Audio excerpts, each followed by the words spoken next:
Welcome to the Indie Music Room, a conversation with independent artists about writing, recording, performing, and promoting their original music. And now here's your host, Heather Kelly.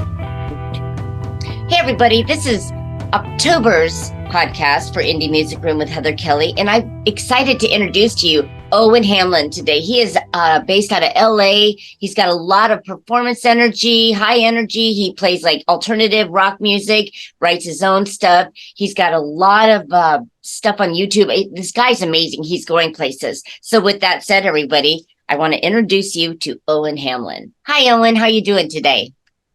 Good, Heather. Thank you for having me. Oh my gosh, thank you. Thank you for your interest in the Indie Music Room. Tell everybody a little bit about you, where you come from, and what exactly it is you do and how you got started. So, my name is Owen Hamlin.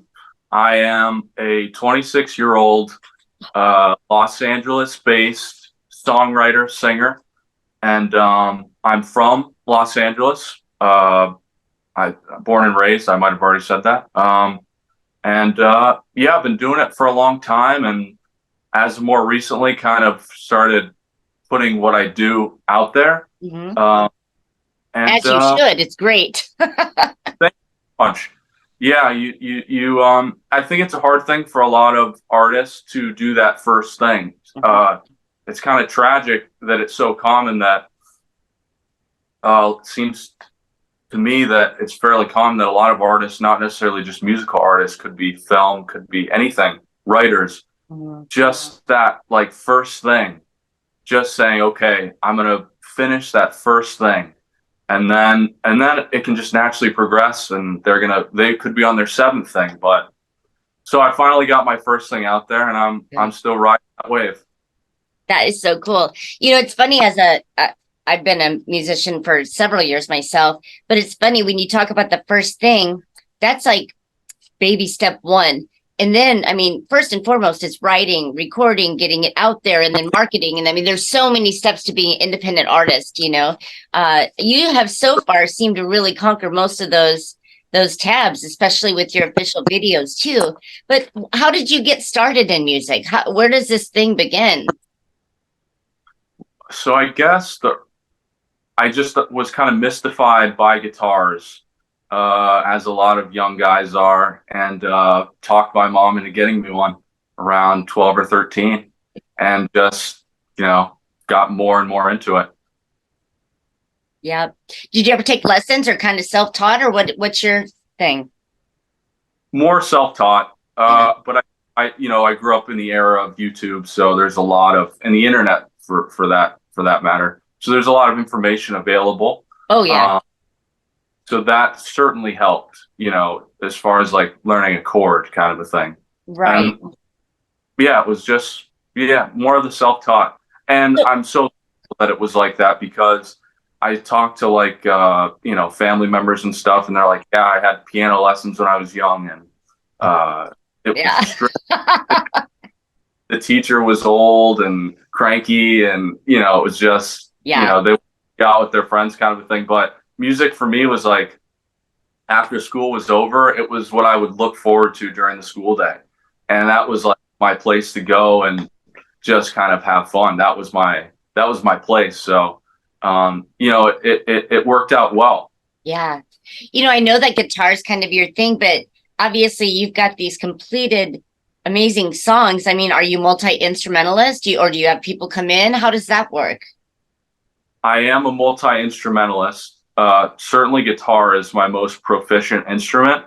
But on the recordings, I played everything but drums. So is that all self-taught too? Yes. Production. You wonder how some people just are born with that. You know what it is? You have an amazing ear. You have a very ear. In order to be self-taught, you got to at least have that ear for pitch and melody and everything. So that's really cool. So guitars are your main thing. I know you play. I've heard some piano, keyboard stuff in the background in your recordings. Is that correct? Yep. Okay. What else? Less of that, but there's definitely some of that. Yeah, I've heard some of it. Yeah. Bass? Basically, do you play bass? Bass, yes. That's a big one. did bass. I'd say, so you kind of said like, how does that just happen? You just do it. Well, Yeah. I was lucky to be able to go into some places and record when I was, younger. I knew a guy who had like a built-in studio in their house, and so I got exposed to that. And I guess technology, like you could multi-track record on your phone and just become like conscious of, whoa, I could record one track and then I could record another track on top of it. And, that's kind of the whole game with recording, Exactly. or at least part of it. So it was just, I think I had enough recording experience by the time it was time to make my first record. It was certainly a bit of a, I guess, for lack of a better word, bold thing to do, to say, I'm going to make my own record, because that's intimidating. When you say that out loud and anybody hears that, they're like, no, you're not. And you're like, yes, I am. Exactly. It's like, you just kind of feel like, oh, it's going to sound really amateur, and it's, it might sound amateur in a way, but if it's done authentic, if you follow your own ideas and you stay true to them, it becomes your thing. The things that make less professional are the things that give it character and some kind of cool feeling to it. And so yeah, all's well that ends well. It's interesting you say too polished, because I think that's what's happened to a lot of music nowadays, is it's so polished that it's just flat. It lacks character. So I'm glad that you understand that, and that you don't over polish things, auto-tune, perfect to where there's just, no lines in the wave.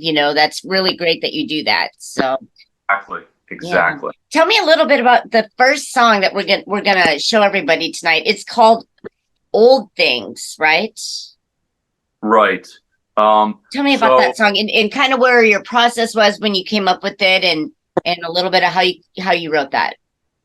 So Old Things was the third song that I started recording on my first album, which I just said, gave a little backstory on how I was decided to produce it myself. And on top of everything else. On top of playing everything but the drums.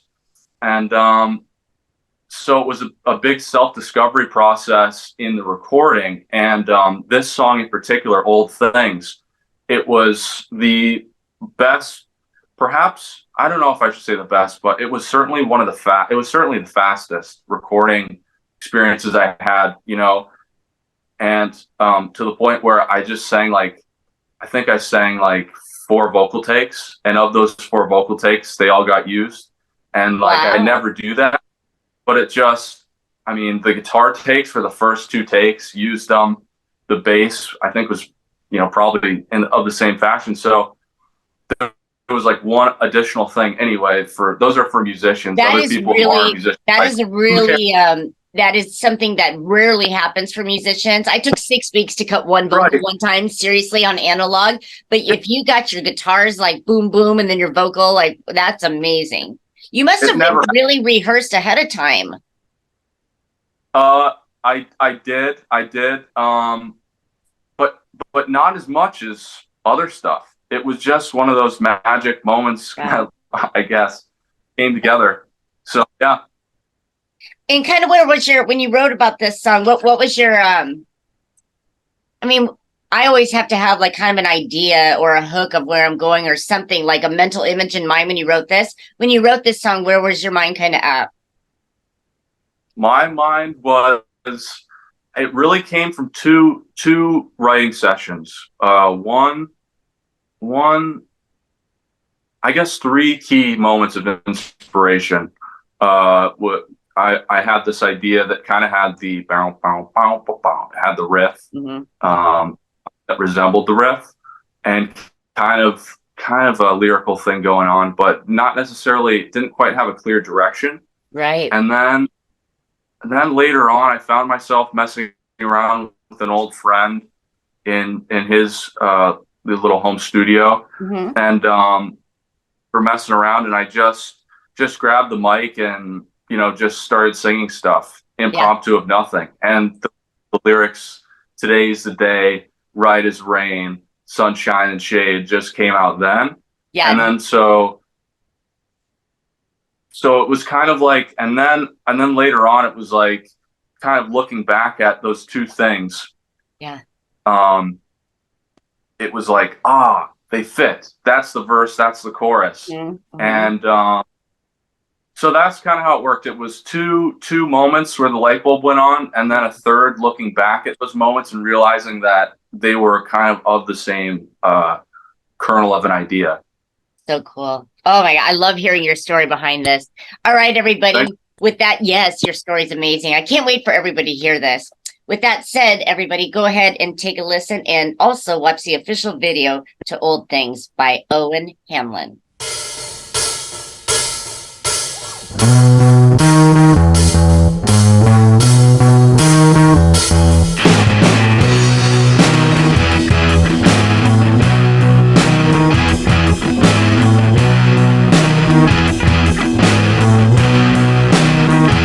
Today's the day,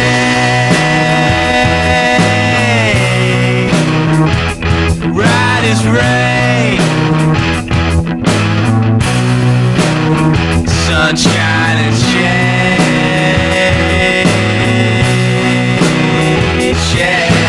I don't like new things, old things are better. Time breaks down most things, few and far things ever find a way to last. They become the past, going nowhere fast.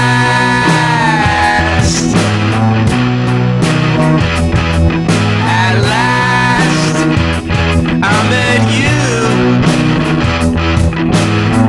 Take a walk in my shoes. I don't like new things, old things are better. Time breaks down most things, few and far things ever find a way to last. Woo!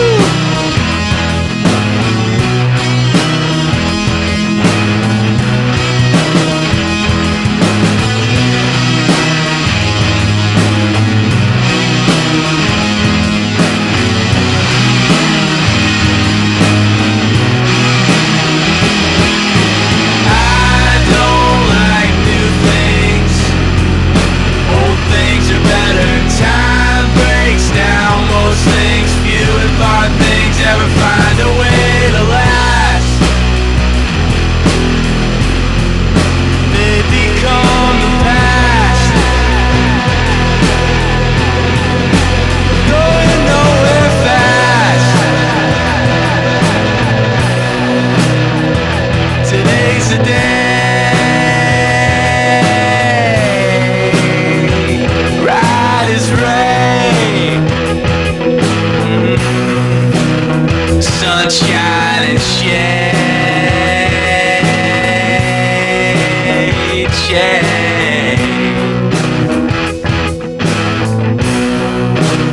shade,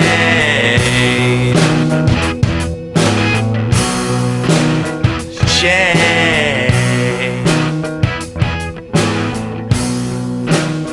shade, sunshine. Shade, shade, sunshine, shade, sunshine. And that was Old Things. Video's great. Music, lyrics, everything is great. Amazing that you not only wrote the song, did the instrumentation minus the drums, but you also produced and probably did some engineering on it as well, you know, like mixing or whatever. Yeah. I did do all the mixing on that. So tell me about where, obviously I my partner owns a recording studio, old analog from the 50s, and so everything I do to tape is a lot of work because there's, you got to get what you do is what people hear. Tell me about your recording process. Where do you record? How do you do it? And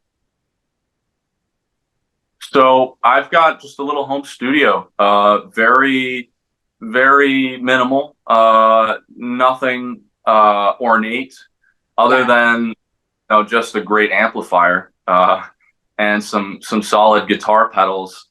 Um, Other than that, just very very standard and nothing ornate by any means. it takes I don't want to make myself sound historic, but being 48 and you're what, 26, I've got a different handle on this board, than I would have on a whatever, software platform you use or whatever. But what's interesting is that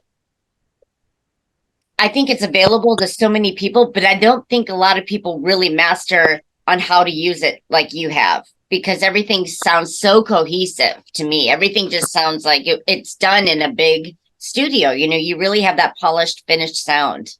Well, I think part of the, the benefit of, if you have access to a studio that has professional, great equipment, why would you not use that? And I did have access to that. And my reasoning for doing the home studio was time.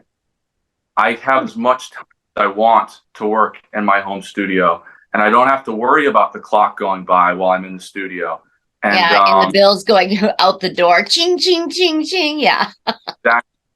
I know. So it was just a matter of, this whole other thing of, I'm not on the clock anymore. I'm on my own time.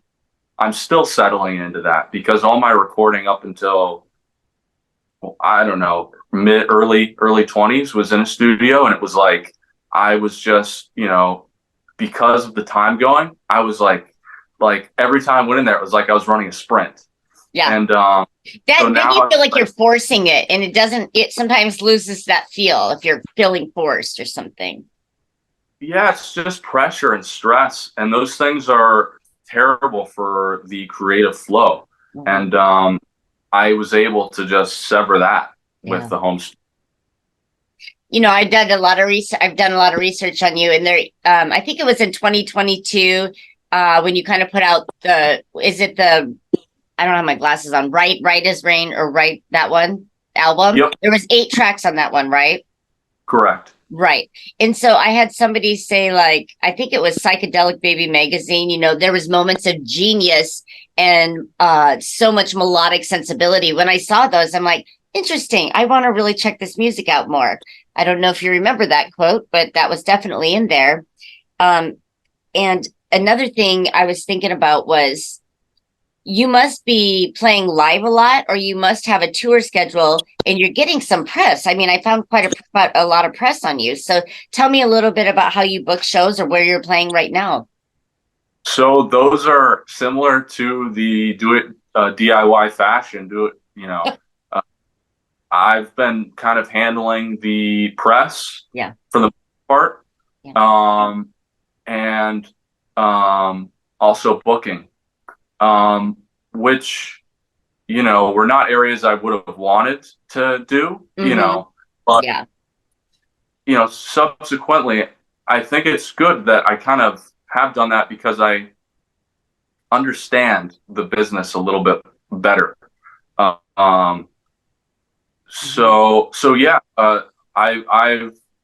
I started to get my recording done and then get the videos together and I actually start to think about, well, if I'm going to release this, I want to release it with as much momentum and, chance of making an impact in the music world as possible.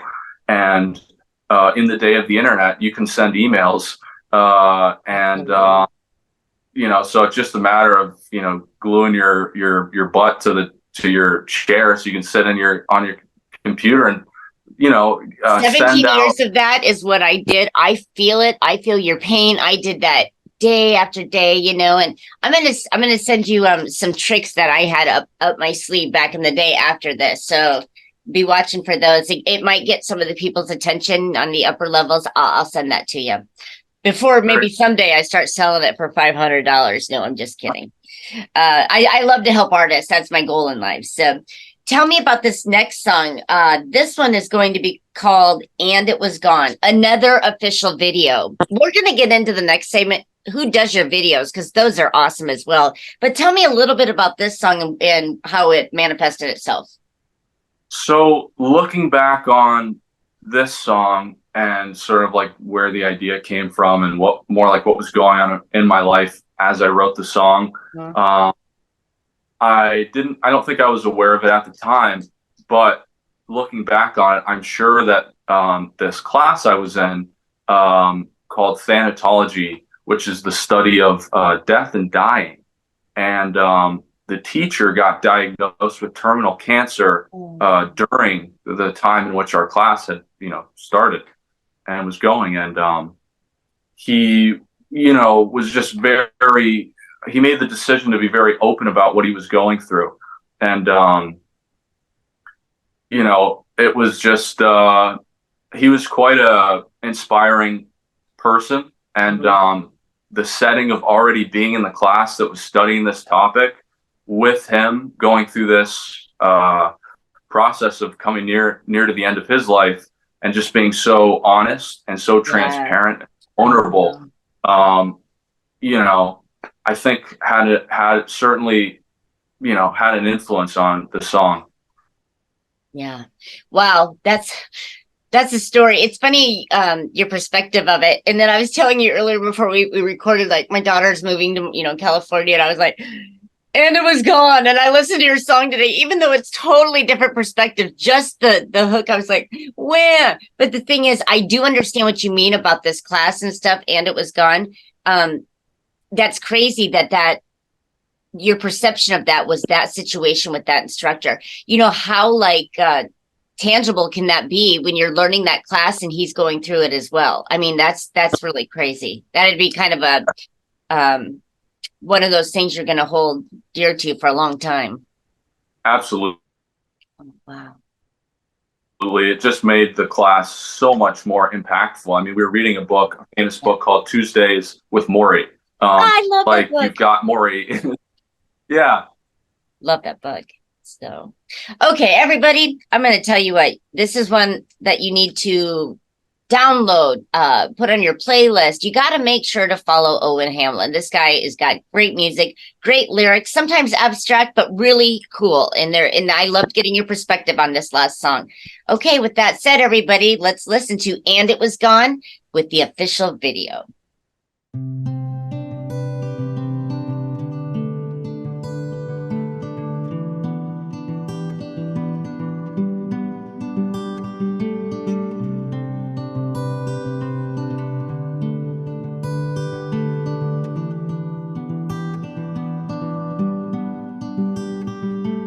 I wonder what this place would look like through a different lens, because I've seen it all and I'm almost gone.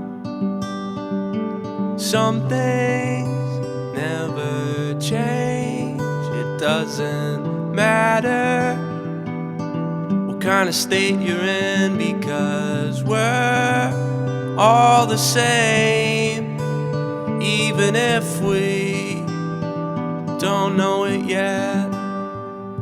I looked around and it was gone. Flip the page, sing another song. Will I know what it means to complete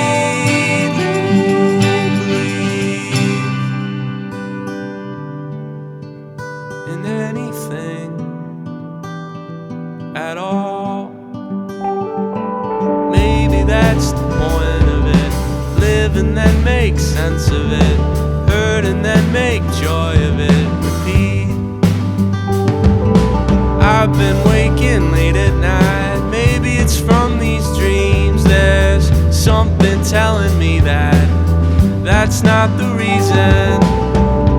Isn't it strange when you get just what you wanted, and you're not satisfied? I looked around and it was gone. Flip the page, sing another song. Will I know what it means to completely believe?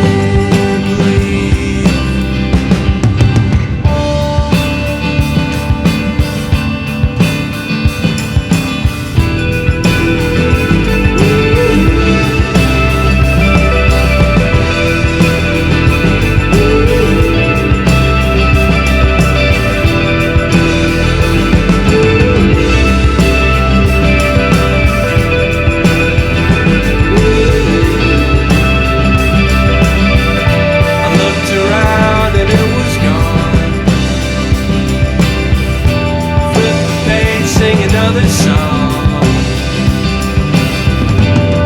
Will I know what it means to completely believe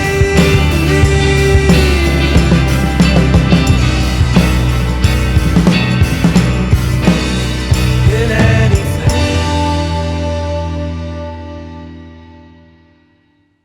And that was, again, And It Was Gone by Owen Hamlin. Owen, how do you do it? Where do you get your ideas from? Where do they keep coming from? Do they pop up in the middle of the night and you jot them down? Well, nowadays nobody jots it down, but your phone or what's the deal? Certainly the phone helps keep it. I think you just want to you want to do it a lot, and then you want to keep track of them. And in my experience, it was like I had collected so much, and like I said earlier, it was I'm very proud that I got to the point where I actually put my first record out. Yeah, because I had so many ideas going, and it was so hard to finish one thing because I had kind of turned the switch on where I'm getting ideas. yeah. So I think even if you're not ready to finish the ideas, Mm-hmm. just enjoy writing them, keep track of them, and then maybe at some point later on down the road, when you're at a different place and you've reached a little bit more maturity in some ways, if that's even the right way to put it, then you can go back and realize that some of these are they speak on universal truths, and you really said something that was real for you at the time, and it's still real now. And you love that idea, then by all means, maybe it's time to put it out. Back in the day when I was an artist, we wrote on these stone pallets. No, I'm kidding. The thing is literally I have like notebooks and journals that I would write stuff. Here's what's funny is later on I would write a song and then I'd get stuck, whether it be a bridge or a chorus, but I would go back and all of a sudden this, which I didn't even remember, worked with what I did. So I mean, it's I think it's important to always kind of write down lyrically. Lyrics to me were the hardest thing. So if you kind of start getting these ideas, make sure you get them, because you can always utilize them in a different story at a different time. It shouldn't fit, but interesting. Now, videos. Let's talk videos quick. Your videos are very well done. I want to hear about production, how you go about that, and who do you come up with the video ideas, since you're the marketer, manager, engineer, producer, instrumentalist, writers, lyricist, vocal. Do you also do the production of the video? For the last video, yes, I did. I figured so. Okay, tell me about it. But not all of them. It was just right time, right place, I guess, with the videos initially, because a friend of a friend, his job is actually to make music videos. So that I felt like, I guess at the time when I was thinking about doing my first one, I was like, oh, I know a guy who can do that. Yeah. And then I was exposed to making videos a little bit more, I think. And then also, making, funny movies with my friends and like, I just kind of pieced it together, was like, okay, I can actually take a little bit more of a director kind of position. And for the last one, I did, collaborate with someone to get the concept going. Yeah. And obviously he filmed it and stuff. But that one was the first one where I think I was, I feel a little weird saying director, but I did kind of direct. Oh, I would definitely call it direct. You directed this. Absolutely. You had the vision and you shared it with, the, I guess I would call the cameraman. I don't know, but you shared your vision. He was able to capture what you had envisioned. And by all means, that is directing. So check one more off the list for Owen Hamlin. So the last one we're talking about, actually, this video, is this what we're talking about? The swimming in your sea? Is this the one you did? No, that was the previous one. And okay, so tell me which one that you had just done. So And It Was Gone, the video for And It Was Gone, that was the one that I was more kind of directing it. Okay. But for Swimming in Your Sea, my cousin's wedding, and I sit down next to a guy who's my cousin's cousin on the other side, and I start talking to him, and he's kind of like artistic kind of guy, and I can appreciate that. Yeah. A film guy, and so it was just I met him through that, and then I sent him a note after, and then that's how the video for the next song came together. That's so fun. That's so fun. Yeah, your videos to me look so, and you know what, things are different nowadays, but they just look so official and so professional and cool, and they fit with the nature of the song on that. So you've got good vision. I think when you're somebody creative, obviously, Mr. Everything, you've got the creative music side, you've got the vision, you've got that too. So you're kind of this all-in-one package plus management. I'm hoping soon that you top those charts where you can afford to have somebody take off all that marketing and all that other stuff off of you, and you can just focus on what you're good at, which is creating. That's where we need to get you at. Tell you what, Cool. yeah. Tell you what, why don't you let everybody know a little bit about Swimming in Your Sea, where that kind of came from. Sure. And then we'll show the video. When we come back, everybody, stick around because I want you to listen how to find him online and all of his videos on the YouTube channel. Amazing. So tell me a little bit more, Owen, about Swimming in Your Sea. Okay, so Swimming in Your Sea, I wrote it when I was living in Barcelona, Spain. And Fun. And it was,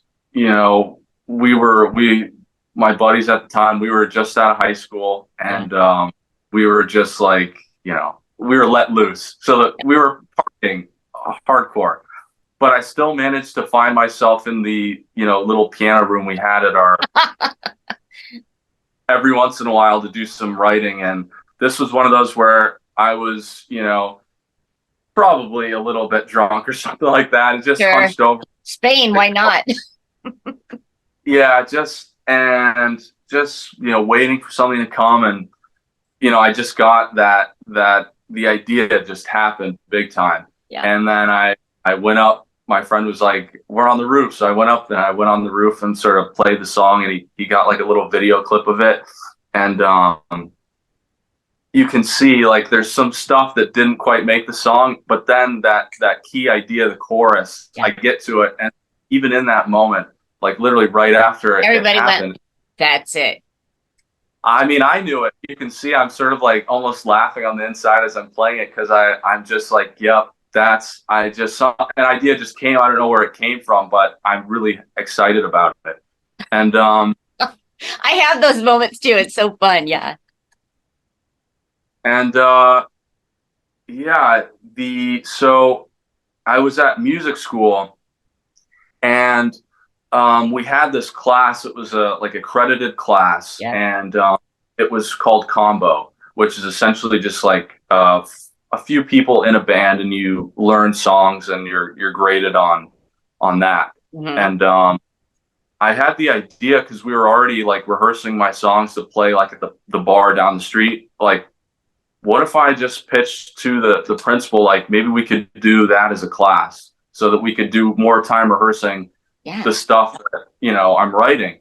And he went for it, and that was a great thing for me at the time, to be able to really dive deep on arranging in this sort of academic setting. I've never been good with the academic setting, but this was like the first time I was there for a good reason. This may be the only time in my academic history. And so we got to the end, we blew the combo performance out of the park, and this principal who allowed me to do it, the teacher who also kind of gave guidance on the class, invited me to lunch after, and a very proud moment for me. He goes, "Swimming in Your Sea, that song is a hit." And he really believed in me, and he believed in that song, and that really meant a lot to me. That's how I feel about you too. That I mean, as soon as I heard your music, I get so many submissions in a week, and I kind of scan through them, and I'm like, wait a minute, who is this guy? We need to talk. But no, that compliment from him is the same way I feel, and I listen to so much music, so you should feel really good about that. That's a really good quality song, and I do see this going somewhere, and I'll be the one to say, I knew him first. No, it's going to be great, Owen. With that said, quick, we're going to go ahead and watch the video again, another official video with Swimming in Your Sea. And then when we come back, you guys are going to find out where to find him, watch these videos. Hopefully, do you have one of those? A lot of musicians, independent artists have those tip jars so they can help you out along your way. If not, get one for yourself, because I would throw some money in there for you to keep your journey going just as well. But everybody, make sure you follow Owen. Here we go with Swimming in Your Sea.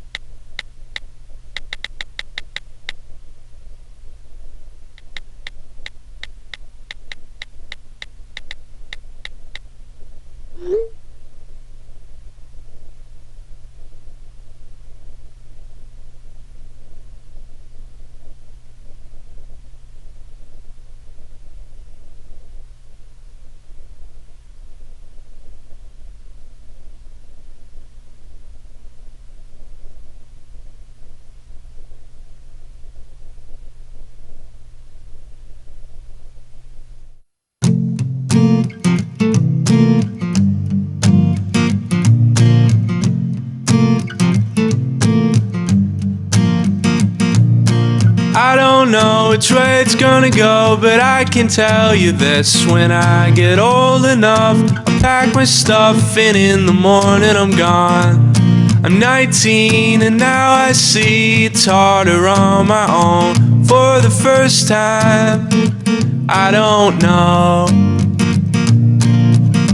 Run away from this place, get away, just go home.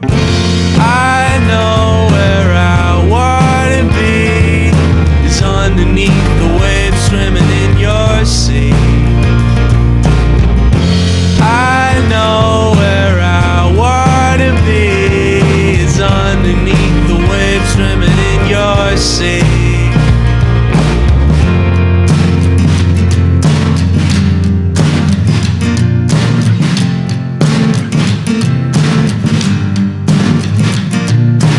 I'm here, wanna be there. I can't find a way to get this plane to take me back to LA. Get a job, write some songs, work it to the top. God knows that's where I wanna be. Run away from this place, get away, just go home. I know where I wanna be, is underneath the waves swimming in your sea. I know where I wanna be, is underneath the waves swimming in your sea.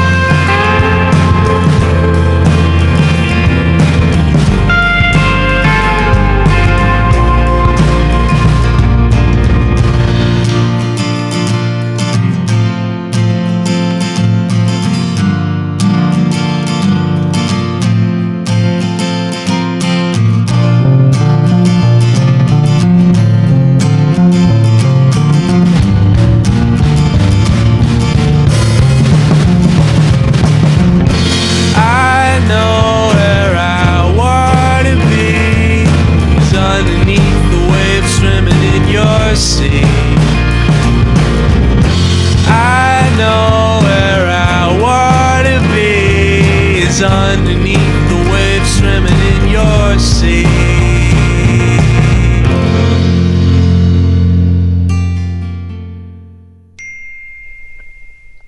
And that was Swimming in Your Sea with the video. Great again. Love it. You got to keep doing this. It's a fresh sound. You know, I'm not putting down any artist in the world at all, but I'm kind of tired of hearing what we hear on your radio stations now. This is a really refreshing feel and sound and quality to your music that's not, you know, over polished and not so perfect that it, you know, it's refreshing. You know, YouTube is it's got to be a huge draw where everybody watches your videos and stuff, but where are the other places people can find you and so help support you because you've got this potential, this future. Let's get you out there. My music is on all the streaming platforms. Okay. Well, you mean like Spotify and all those and everything, iTunes and. Yes. Okay. Let's see, where else? I do have an Instagram. Yeah. I followed you. And your YouTube channel obviously is huge. Oh, it's growing for sure. But there's there's some quality content, you know. Absolutely. Absolutely. And then just trying to hit up all the different press outlets so that there's a little bit of internet devoted to Owen Hamlin. And are you playing live right now? I mean, I bet it's really hard because since you are the instrumentalist on most of the recordings, have you yet put a band together yet to be able to go perform live? Have you done that? Tell me a little bit about that. I played last night and last Saturday. Great. And where can we find your schedule of where you're playing at? You have an official website too, right? I don't have an official website. Okay, I was thinking you did. Okay. Well, let's get you one. Yeah. I think Instagram is a good landing page. For sure. But I guess a website is soon to come for sure. It's got to be there. Just saying, go www.owenhamlin.com. With that said, Owen, it's been my privilege to have you. I really appreciate you reaching out to the Indie Music Room with Heather Kelly and everyone. I hope you enjoyed this podcast as well, the October podcast. Guess what? Next month is November already. With that said, don't forget to hit subscribe so you don't ever miss a podcast with Heather Kelly in the Indie Music Room. I've got some big news coming end of December, so stick around and I'll share it with you. With that said, everybody have a great night. You've been listening to the Indie Music Room with Heather Kelly. Be sure to listen every Saturday and Sunday right here on FortDodgeRadio.com and subscribe for all our past and upcoming shows. The Indie Music Room is a production of FortDodgeRadio.com.